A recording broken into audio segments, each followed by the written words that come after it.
Dimenticanza o strategia? Comunque sia, l'atteso annuncio sulla candidatura di un leghista alla guida del Veneto da Umberto Bossi non è arrivato. Eppure molti dei 30.000, secondo la questura, o 80.000 per gli organizzatori, erano arrivati alla festa nazionale dei popoli padani in riva degli Schiavoni proprio per sentirsi dire che il Carroccio strapperà al Popolo delle Libertà il testimone per la corsa a Venezia. Ma il Senatur non ha nemmeno sfiorato l'argomento regionali, preferendo rilanciare la tematica secessionista. Devo dire che l'ultimo anno, vediamo che il prossimo anno si fa ancora la catena sul Po, è un monito che i nostri popoli, piemontese, veneto, lombardi, compatti vogliono la libertà.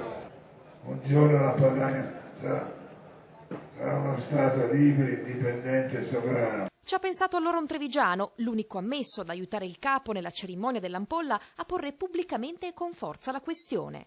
C'è tanta confusione su chi che farà è il futuro presidente della Regione Veneto.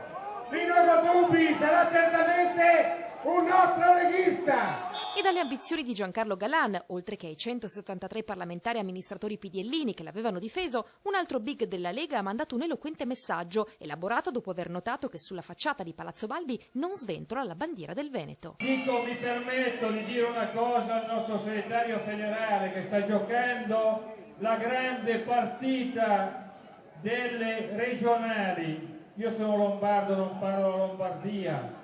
Ma capo, fai rinascere il leone, farlo sventolare finalmente su tutto il Veneto.